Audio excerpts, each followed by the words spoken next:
Okay, so I should be recording now. And so we've done an overview. Are there questions about the overview? Going over the gap and fill, is that clear? Does it make more sense now? Yes, thank you.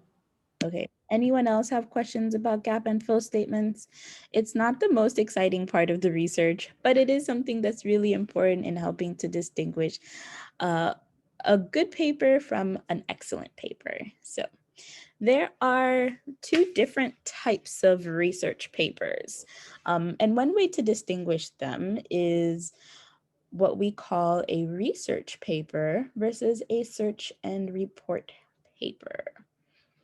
Does anyone want to tell us what they think these two things are? What's the difference between them?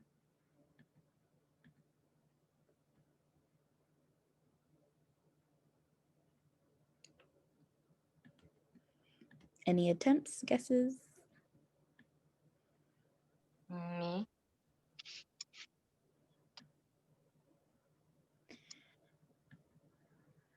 No one wants to guess? It doesn't matter if you get it right or not right. Yes. Wait, what was the question? Oh, does anyone want to give a hint at what they think is the difference between a research paper and a search and report paper? A research paper is like you do your own research, and a search and report is like copying someone else's work. Okay, so we have some good general ideas there. Thank you, Khadija. Anyone else? Can I? Yes. I feel like a research paper is something that you actually do like deep researching and looking for, and a search and report paper is like a very light research. Okay. Anyone else?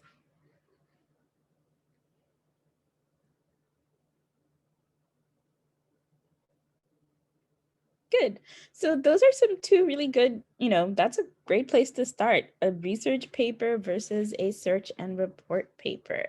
So you were able to identify some of those nuances. So your research paper, very similar to what you'll be doing in AP research, is based off of like original data collection or original analysis versus your search and report paper, which is more likely pushing an idea forward, and that's based off of a lot of the evidence that you're collecting. So what you've been doing or what you were doing in AP seminar, although we generally call them research papers, are more of like search and report.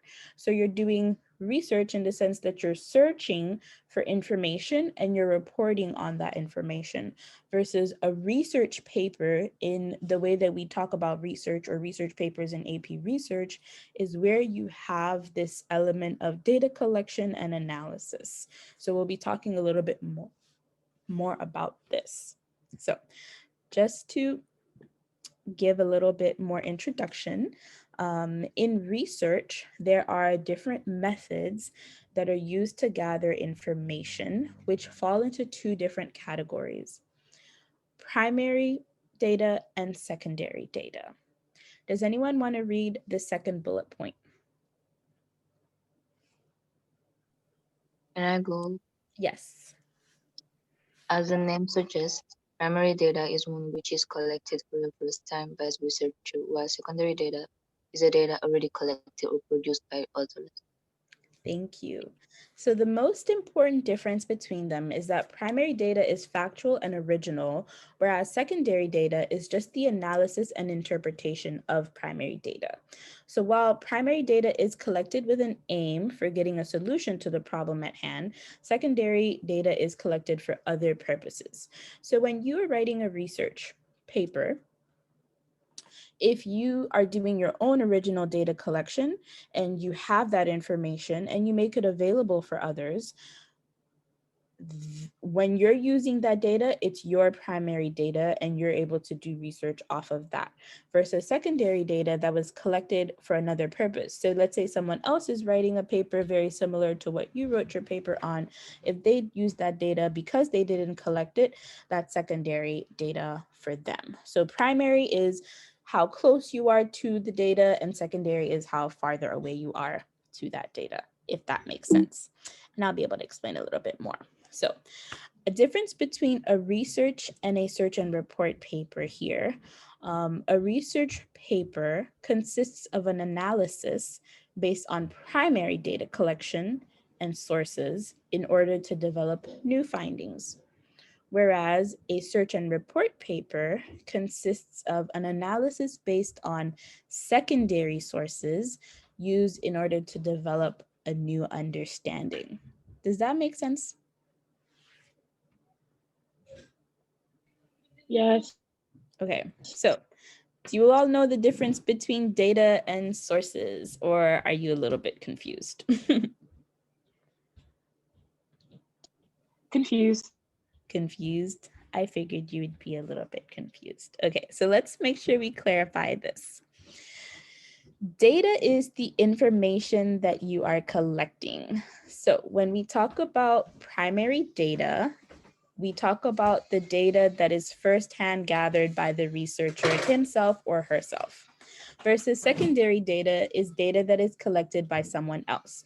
So Binta, if you were to be doing research on Korean soap opera shows, whatever data you are collecting yourself, let's say you do a survey and you ask people what are their opinions and thoughts on Korean soap opera, then that information that you collect, because you designed that survey and you ask people those questions, that information belongs to you. So that is your primary data.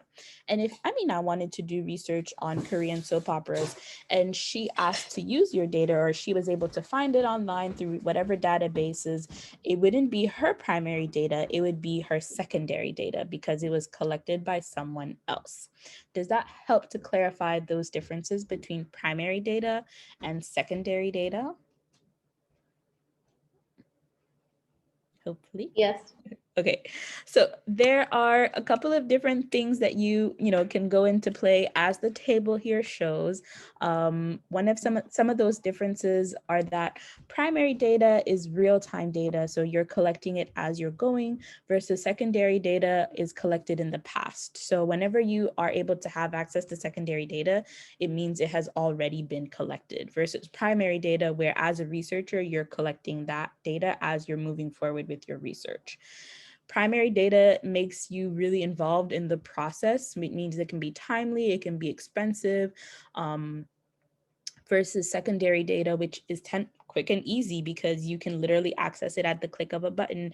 So you don't have a long time to collect data, and it's typically less expensive. Most people don't have to pay for data, although data isn't always free, especially as we're moving into a world where there's a lot of big data, and our technology or devices are collecting data on us, where we're moving, what we're doing, and those aren't always free. So that's another issue that we can talk about. But primary data is always specific to the researcher's needs, because as you are the researcher, you're determining what is the information that you need and you're collecting that. Secondary data, which might not be specific towards your needs, but is still specific, can still respond to the needs that you have, but it wasn't collected for that purpose. So primary data is typically accessible in crude form.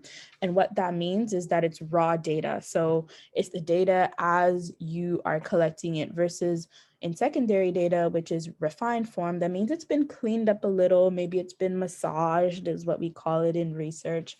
But it perhaps is more easily, like you can interpret that information a little bit easier. Perhaps it's already available in the form of a chart or a graph or a table, or it just makes more sense because someone has worked on it beforehand. And so the accuracy and reliability of the data in terms of primary data is a lot stronger than secondary data, only because you have less control over how this information was collected and obviously how it was interpreted and reported on. So that's what makes the distinction between primary data and secondary data. But when we were in AP seminar, we learned about sources. Can I have anyone read to me this first definition for primary sources?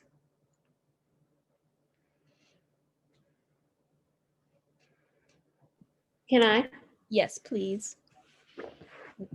Primary sources are immediate first-hand accounts of a topic. from people who had a direct connection with it. Primary sources can include, should I read the bullet points? Or? Yes. Okay. Texts of law and other original documents, newspaper reports by reporters who witnessed an event or who quote people who did, speeches, diaries, letters, and interviews, what the people involved said or wrote, original research, data sets, survey data such as census or economic statistics, photographs, video, or audio that capture an event. Thank you. So a primary source, to the best of extent possible, is an original form of data that is being collected. So it's firsthand data on a topic. So instead of it being the actual results from data collection, it's that, first reporting on it. So a photograph or an article that was a newspaper article written by a journalist that was there at an event. Texts of law, which can be interpreted by different people. Religious texts also are a form of primary sources, data sets, survey data. There are different examples there. Can anyone read secondary sources for us, please? Can I go? Yes, dear. Secondary sources are one step removed from primary sources. Though they often quote or otherwise use primary sources, they can cover the same topic, but add a layer of interpretation and analysis. Secondary sources can include most books about a topic, analysis or interpretation of data, scholarly or other articles about a topic, especially by people not directly involved, documentaries, though they often include photos or video portions that can be considered primary sources. Thank you. So the difference here between a primary source and a secondary source is that a secondary source has that added layer of analysis and interpretation. So if you are, let's say, watching a documentary, yes, the documentary might have actual videos or actual photographs that were shooted, so that were a form of primary data, but they'll also have someone commenting or someone explaining or someone who's being interviewed and helping us to process that information. Same goes for research papers. When you're reading a research paper or a scholarly journal article, there are graphs and charts and figures, perhaps. There is some form of quote that's shared if there was an interview, but there's also that analysis section or that discussion section. So those are the main differences between your primary sources and your secondary sources. So just so we clarify some of this, a research paper is an analysis based on primary data collection and sources in order to develop new findings. So in the case of a research paper, the researcher, him or herself, is collecting data for the purpose of their research, and they're doing an analysis based on primary sources mostly, although secondary sources can be included. Whereas a search and report paper consists of an analysis based on secondary sources used in order to develop a new understanding. So your search and report paper, much like how you were doing an AP seminar, you read journal articles, you read other types of news articles, those all had analyses within them.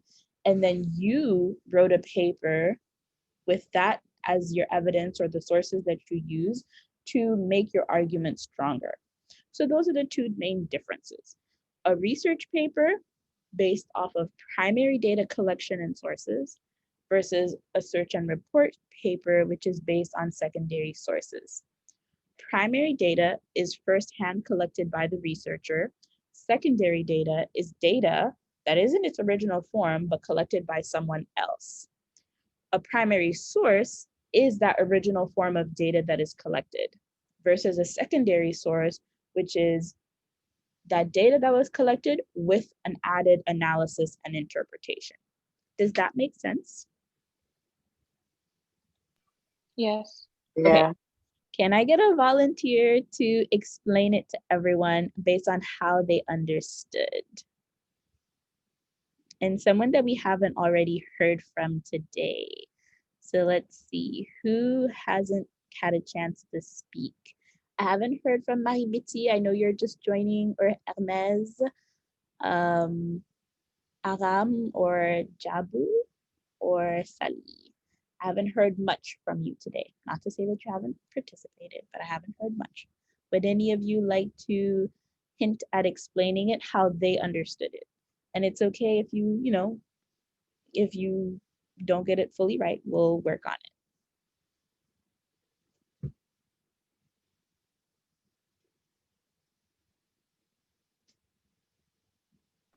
I can go. Yes, you can. Okay. From your research, I understand that the research paper, the main goal is to develop a new finding, while the report paper is to develop a new understanding. Thank you. Would anyone like to build on that? Differences between primary data and secondary data?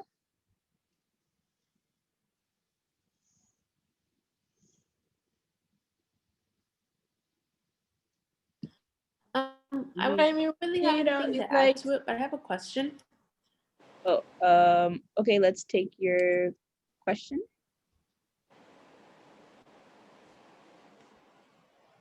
Okay, so when we write our research papers, can we use both primary data and secondary data?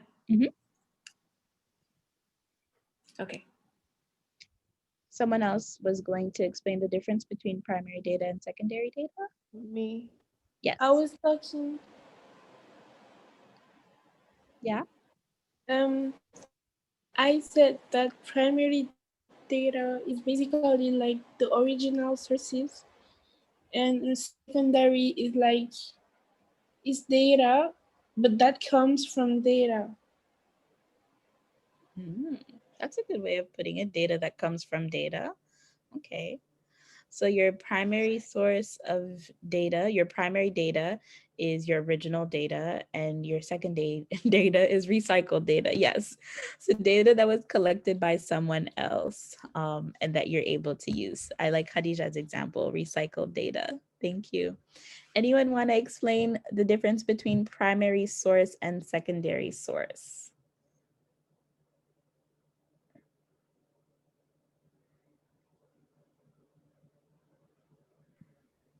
I can. Yes. A primary source is like a firsthand account. So it's like somebody who was there, some original document from or like about the topic. But a secondary source is like someone reporting on that or using the primary source. So it's not the original. Yes. Thank you, Lena. So your primary source is your firsthand account.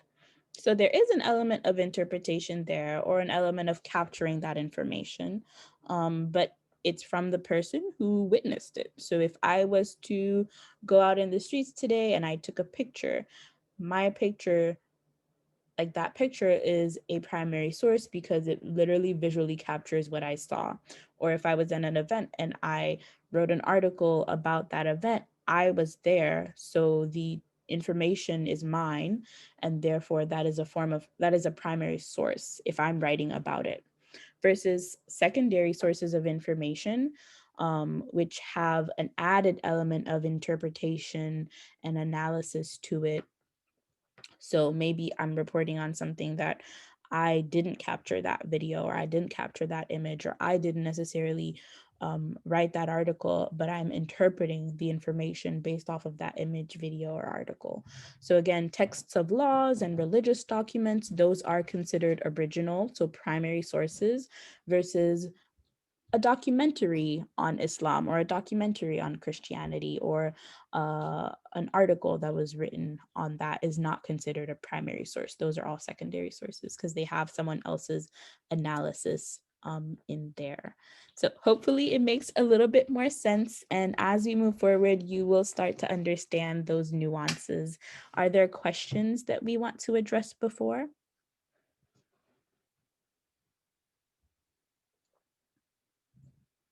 Nope. Okay. So let's hope that the research process can begin. So earlier we talked about the re-emphasizing the R and the E.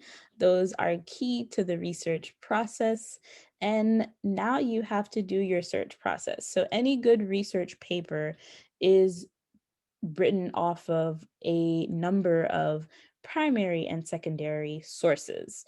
So you might be able to find different things that you'll be using to support your research.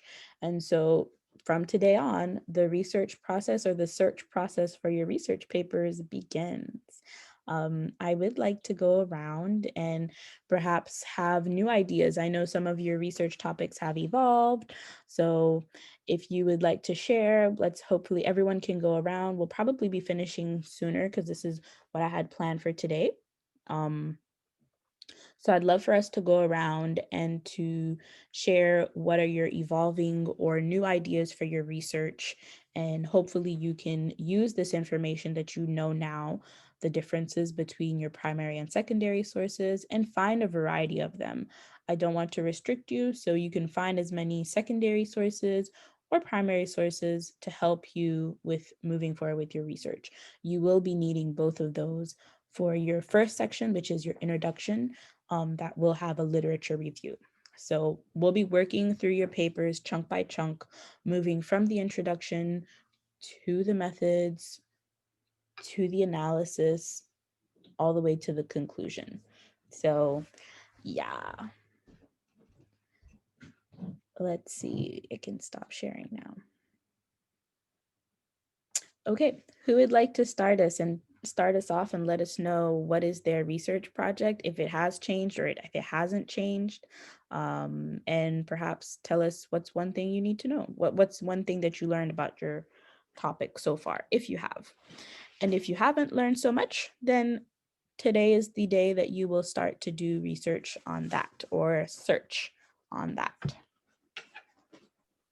Can I go first? Yes, Binta.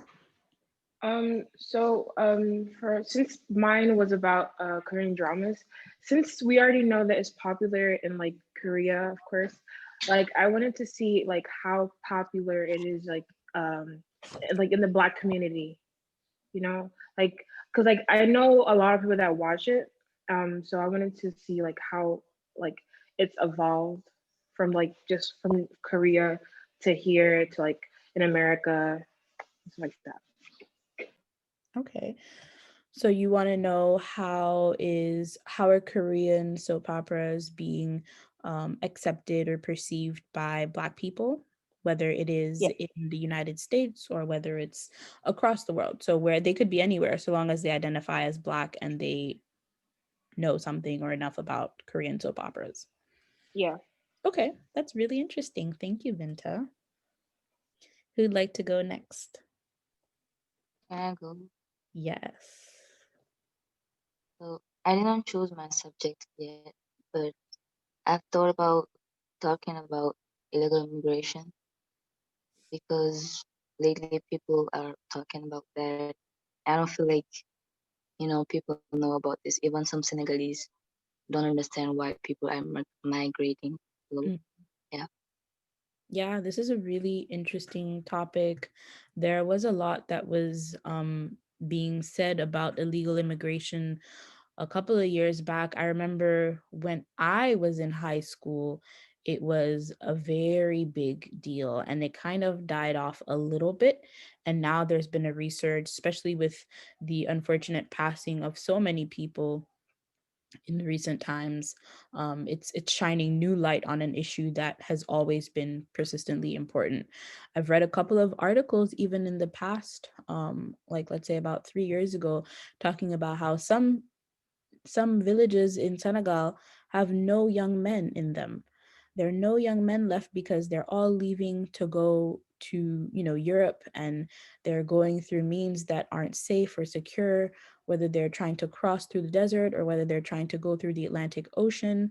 Um, there are different social and economic conditions that make people really want to sacrifice and risk even their lives, unfortunately. To seek for something better elsewhere. Yeah. Khadija, that's going to be a really interesting topic if you choose to stick to it, for sure. Anyone else want to go next? Could I go? Yes. Like Khadija, I haven't really like chosen a topic, but I feel like I'm leaning more towards researching how religion has shaped the evolution of humans.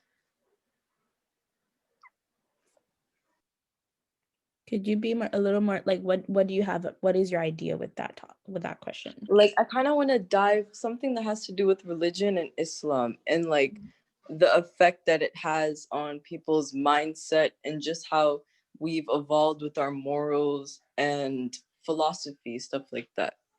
Mm, Haven't narrowed it down yet, but that's all within my interest. okay. So are you thinking of people's personal philosophies, like their values? So perhaps how religion has influenced people's values or their your morals over time. So you could look at, let's say, older people versus younger people, or you could choose to do historical data where you try to look at archives and see whether in written work there has been accountings of that specifically and move it across time. Are those some Yeah, something like that. But I was wondering, what if I can't find like past research on it? Do you think I'll be able to find something within that range? Well, the beauty of research is that it's evolving itself. And so, based on what you are able to find, you'll be able to craft a response to that. So, if there is too much missing data, perhaps it means you adjust your question in a way that you can use something that's out there. Or it's related to how you intend on filling that gap. So, maybe there hasn't been work that's been done on that aspect specifically, and that's good because you'll be able to do it. But within your scope, that means within the time and the resources that you have, and of course, your level of expertise at this moment, there are things that you will be able to do. And perhaps there are ways that you will say, okay, maybe this is something that I can look at in the future. But depending on how you craft your approach, I'll be here to make sure that your approach to your question or your topic is something that you can do that is manageable within the time and the resources that we have. So I think it's a good start. Thank you. Yeah. Who'd like to go next? I do. Yes. So at the beginning, I wanted to work on like the nappy movement. So the evolution of that term and all that, because the reason why that term has been created and its meaning now isn't really the same.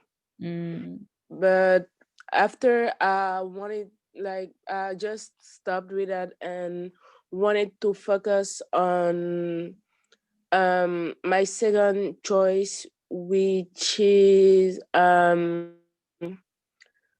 the psychological manipulation done by industries with their food.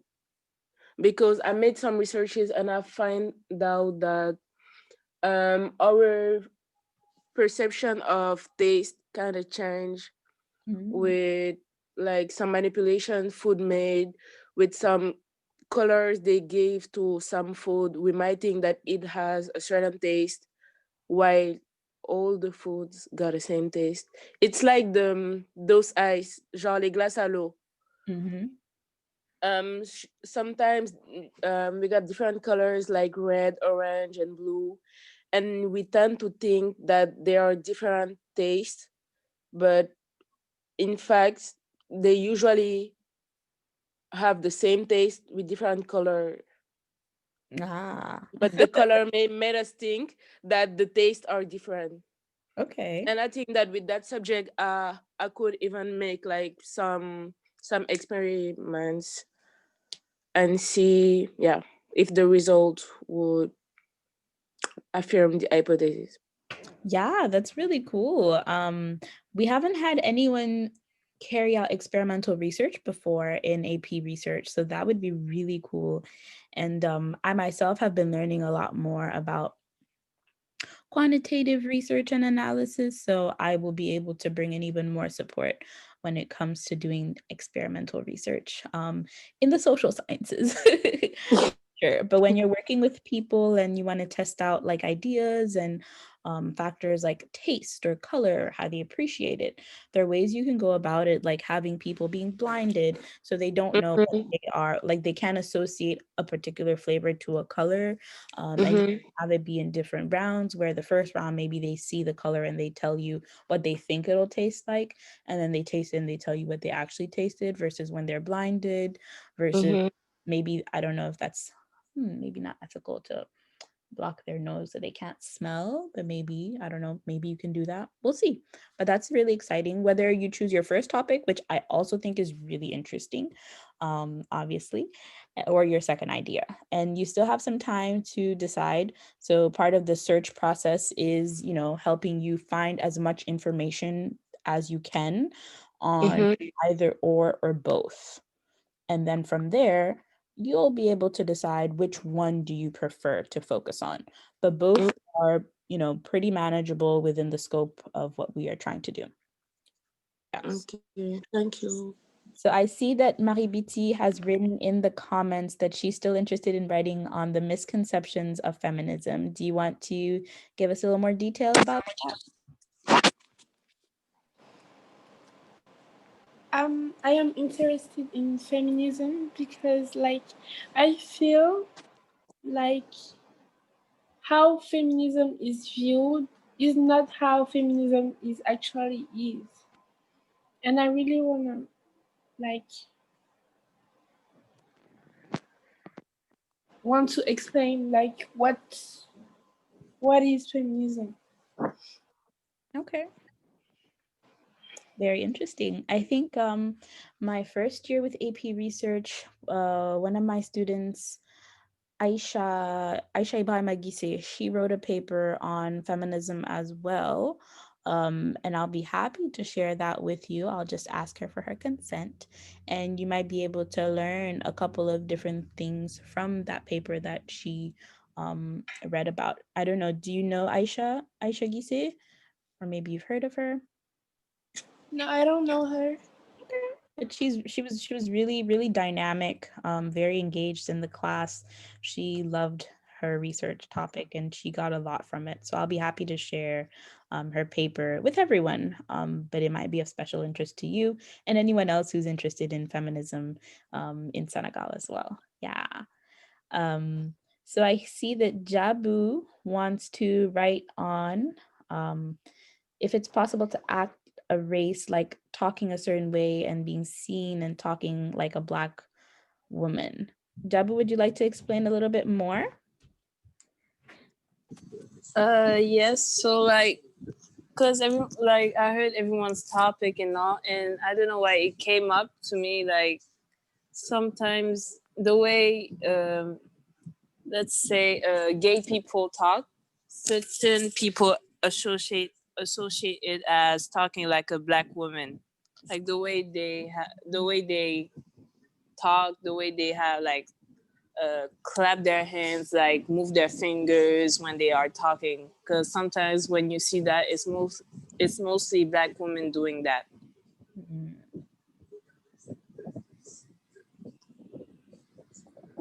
Interesting. So what would you, sorry, what would you want to know? What would you want to know? Like, are you, is there, is there a question? Like you want to know whether this is something that like it's true. Let's say, for the example that you took, like gay people are acting like Black women. Is it something that you want to prove? So maybe you have a hypothesis that you're trying to prove or disprove. Yes, yes, I'm trying to prove that because like like TikTok, for example, the platform TikTok, like you see a lot of people debating whether or not gay people are acting like Black women or not. Okay. During like the time when there were a lot of riots and people were speaking up about social injustices against Black women, they were saying that gay people were acting like Black women. They were doing certain like manière of Mhm. Black women. That's why I wanted to write about it. Okay. Did you have some other ideas as well, or is this the one that you want to stick to for now? Because I know you mentioned being interested in doing artistic research, which doesn't have to Yes. be held off. This can be turned into an artistic project, for perhaps Mm-hmm. you have other ideas also. Yeah. There's the other one that I talked to you about how much time does it take to do a art piece, like do an experiment to see how much does an artist like how much time does an artist take to come up with a idea, and how does it like come to be like an actual art piece. Yes. So both of your ideas are really interesting. The one about, the creation process and how much time does it take for an artist from the idea to the actual product? What does that look like, perhaps? And that could be not only research on art, but it can be also turned into an artistic piece in of itself, as well as this other topic that you have in mind on understanding the behavior patterns of particular identity groups. So whether you want to understand whether it is for the example that you stated, and you might or might not want to focus on that particular group, but do gay people act like Black women? I think there are multiple ways of being. So we often associate different identity groups with stereotypes, but we know about stereotypes is that they're not true. They're not all representative. They're just part of a narrative. And so obviously there will be gay people who don't act like Black women, if they are not Black women. Gay people aren't all men. So some Black women are gay, and therefore are they just acting like themselves or not? But it's something that we can dig a little bit deeper. I'd love to ask you more questions to help you like narrow it so that you have a specific idea on what you're doing exactly. But I think it's a really good idea to have. So I encourage you to, again, everyone to do as much research or search as you can on your topic. It doesn't have to be journal articles, but it can be journal articles. You mentioned things like TikTok and social media. Whatever you're able to collect and gather that helps you to understand your research more, that's what I want you to do for, the homework based off of today's lesson. But thank you, Jabu. I haven't heard from Sik. I haven't heard from Lina or Sally or Hermes. Can Can I? Can I go? Let's do Hermes, and then who was the other person? Lina? Yes. that's Okay, let's do Hermes and then Lina. I might talk about the music effect on the brain. I will explore how music impact brains and human behavior, and I will show also that the music can give the ability to the brain to produce neurons, and it can be used as a medicine too. Ooh, music as a form of medicine. Yes. Awesome. This is a really interesting and exciting topic. And what I would love for you to do as you're doing more research on this is to identify what are the different ways that we are able to measure or understand like brain activities and neurons. So you'll want to know, like how do you go about understanding this information? How do you go about collecting this type of data? What are the tools that you'll need, obviously? One thing that we do more commonly in social research is to ask people like about their behaviors and their thoughts. But if you wanted it to be more psychological or more neurological, then obviously there are tools that you would need to have access to beyond some of the simple social science research instruments that are available to us. So definitely you want to look into that and see where is it that in Dakar you might have access to it. So are there people that you know that do this type of research in Senegal that you would be able to collaborate with? And if it is possible, SABS would help to bridge that connection unless you know people who are already doing research on the brain and brain activities and understand how new neurons can be created from music.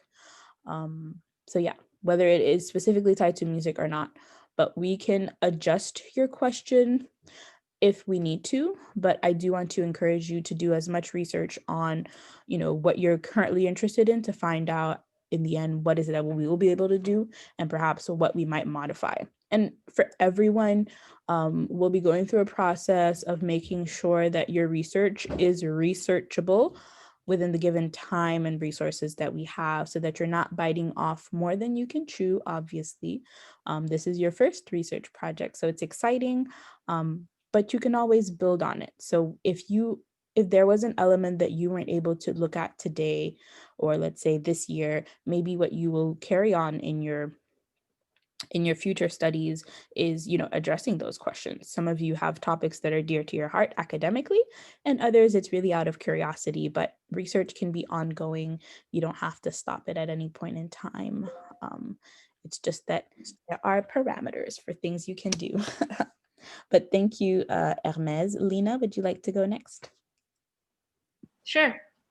So when I first started out, I came up with the topic that would be how hair, the importance of hair in the Black community. And I think that can be a really interesting topic, but I'm not really sure what my question would be surrounding that. Mm-hmm. My other topic that I thought about was the impact of economic sanctions on the people in the country that the sanctions are placed on. So, yeah. When you mean economic sanctions, do you have an example of what you're trying to illustrate here? Yeah, when the US placed economic sanctions on Venezuela, I think it was maybe in 2016, it widely affected the people, but didn't have its intended effect on stopping the corrupt and immoral acts of the government. And I think I've seen a few other cases of how economic sanctions have impacted the people and not the government. Okay.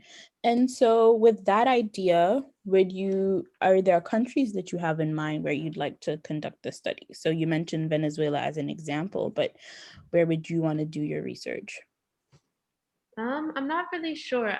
I don't know if I'd want to look at old countries where sanctions have been placed, or try to look at ongoing places where sanctions might be placed. Mm-hmm. Okay. But I think I like the topic of hair more because I relate to it more. But I'm trying to just not always do the same type of topics.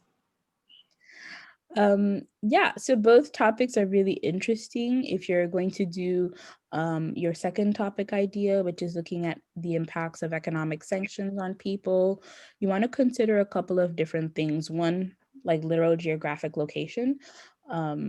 If it's in a country that you're not physically in, that means it does present challenges as far as accessing people. Unless you've traveled there or you know many people from there, then that's one thing for sure. The internet is a bridge, so it does help to facilitate certain communications, but it is a little bit harder to do research where you are not literally located. Also, you want to think of things like language. So Venezuela is not necessarily Anglophone or Francophone. They speak Spanish there, I believe. Yeah. Venezuela, it is Spanish, right? Yeah, they speak Spanish. Mm-hmm. And so maybe you do speak Spanish, but you want to also think of all of those elements. So how you would be interpreting the data, an element of translation. This is something that in Senegal, we talk a lot more about. I mean, in our class, because some people are collecting their data in French and they have to translate it in English or vice versa. But when you're doing research outside of the country that you're in or outside of a country where you have a lot more connections, that is something you want to take into account so we can plan better ahead to make sure that we're addressing some of those different challenges. As far as your first topic, if it's something that you're interested in, don't limit yourself at this point, why not? Explore your ideas and curiosities and passions as early on and take it as far as you can. So I'm not limiting you in any type of way. I'm just asking you to find out more about it so you can perhaps come up with a question. So what is it about women and like Black women and their hair, maybe in like a celebration? Are there things like, perhaps knowledge that is being passed down from generation to generation, or what are the misconceptions or stereotypes around it? Perhaps you'll find a little bit more around that. But there are a lot of things. Hair is also very political. And in many countries, Black women appreciating their hair has been a whole movement that is tied to an economic impact, as well as a political statement. So there's a lot that can be done there as well. So I encourage you to take it on and see what you can find about both. Thank you, Lena. We haven't heard from Sik or Sally. Can I go? Yes. Can I talk? I think Sally is talking. Sure. No. Oh, sorry. Yeah. So I want to do like the Black man inferiority complex. Mhm. You said the Black man Yeah. inferiority complex. Okay. Can you tell us a little bit more about this? So there was that white guy that came in Senegal to do some charity, and basically he was building some things like in the villages in Senegal, and I saw many Senegalese people valorize the things he was doing, and like I think about the fact that there was also many Senegalese people that were doing that type of things, but they were not like valorized like by the Senegalese peoples as the white man was being. And he did also some weird things, but yeah. And I came with the fact that and there was also I think about many things that happened and stuff like with the president, etc. And I came with the fact that Black people have like a complex maybe like in the way like with like face to white people maybe. Yeah. Okay. Thank you, Sally. So again, you all have very interesting topics that I would even want to know more about. So I'm definitely encouraging you in all the topics you've identified. I know there's a lot perhaps that has been a lot more discussed on like a superiority complex. So you might want to look at both, not to say that you're doing research on superiority complex, but to understand the other side. So what is it that perhaps makes some groups feel superior? And then what is it that makes some groups feel inferior? And your example here illustrates something that has been ongoing for, I don't want to call it centuries, but for a really, really long time. Where even as Black people or as Senegalese or as Africans, we might value what foreigners are doing, people who are different from us a little bit more than what our own people are doing. And this is in our context, but it can also be applied to many different contexts. So it gives you a lot to, be curious about, ask questions. So I encourage you to do your search on this, try to find out as much as you can what has been written about this. You might want to do basic research on inferiority complex and understanding that a little bit more, superiority complex and understanding that a little bit more. And I can see you designing a study that, helps you to address that. Perhaps looking at perceptions is a good way of approaching a topic like this, to understand what do people think about this, or what do people think about that. And yeah, I think you have a good idea to begin with, or to move forward with. Yeah. So Sik. I chose how gang mafias or crime syndicates affect its society, and its economy. Interesting. And is there is there a specific place you want to focus your research in or on? Yeah, three places: Mhm. Mexico, America, and Japan.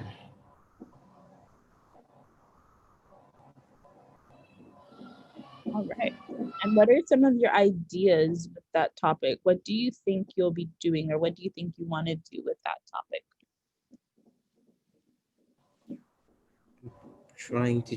I'm trying to research more about it yet.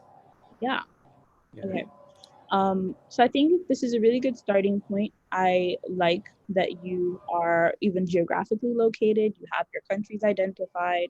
Again, like I mentioned when I was giving a little bit of feedback to Lena, you want to be mindful of the places where you are not or don't have easy access to. So if you're interested in looking at, gang or mafia activities in Mexico or in Japan or in the US, this is something that you want to take into consideration. Because today we talked about primary versus secondary data and sources, this is also something you want to take into account if you're not physically going to be somewhere. How is it that you can still do, a research paper based on that? But I do want to encourage you to look at it. In the past, what I have had some students do where they did research that wasn't geographically in Senegal, for example, they've done surveys that they have shared with members in other countries. Now, it can be more challenging because you're not there, so it's harder to follow up and make sure that people are filling out your surveys. I have had a few people do like interviews and get on the phone and call, or do like a video call, which we're doing now, with people outside. So because you're looking at countries that aren't in Senegal, well, Senegal is the country. Because you're looking at countries that are not Senegal, you want to think of those ideas. You don't have to get so specific now, but an alternative sometimes is also looking at those same questions applied to your context. So, are there gang or mafia activities in Senegal that you could look at? And in your research, you could almost do like a comparison. What is it that is being said, or what is it that we know about gang activities in Japan, Mexico, and the US versus what is it that you can now collect data from in Senegal and like use that as a comparison. So these are just ideas again. I think your topic is really interesting. You will definitely have to do a lot of research to understand some of those nuances that they have. And again, I always want to encourage you to do as much research to understand this topic as much as you can. If you're able to find journal articles, that's great, but any other type of information helps you to become an expert in that subject area. So yeah, thank you, Seek. And who have we not heard from? I think we've heard from everybody, right? Who? Am I missing someone? Mm-mm. All right. Are there more questions perhaps that you want to ask related to what we've covered today or moving forward?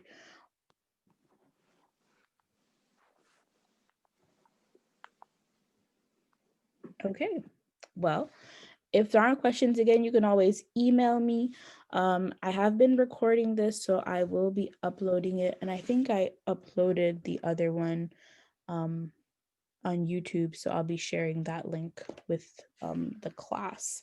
I see that there are some links that were shared in the chat. For those of you who are concerned by those videos, please check them out, or if it's articles. Again, you are each other's best resources. So if you know information about something like Aham, if you know research related to what Amina is doing, or Seek, if you know research related to what Jabu's doing, please share among yourselves. This is your first a first connection because we don't have eyes and ears everywhere. So if I ever hear or read about something that relates to your research, I will be happy to share it with you, and hopefully you will be able to do that among yourselves as well. So with that being said, thank you everyone. We can end a little bit early. I thought we were finishing earlier, but this is all good. I will see you next week. I'll have to find a time. Mondays does not work for me at that time. And Tuesdays I have to adjust as well because I'm done with my class later than I was before. And now with the time difference, there's a 5-hour time difference. And I wasn't sure, how do you all feel about having class until 7 p.m. on one of those days? I figured 6 p.m. was like the limit, but I don't know if you're willing to put 6 30 p.m. is the limit. Yeah, that's what I was thinking too. I wouldn't want to be in class past 6 myself. Good. So we'll see. Yeah, there's homework, there's life, there's sleep, there's a lot of things that we do as people. Inshallah, when I'm back, we'll be able to have in-person classes that end and start at a regular decent time and that are consistent. So okay. All right, everyone. Have a good evening and a good weekend. And we'll see about how we schedule class for the first thing. If not, or if anything at all, Thursdays at this time works for me. So we'll be consistent with our Thursdays. Okay. Thank you, Ms. Ricky. Enjoy your day. Okay. Thank you. Thank you. Bye. Bye.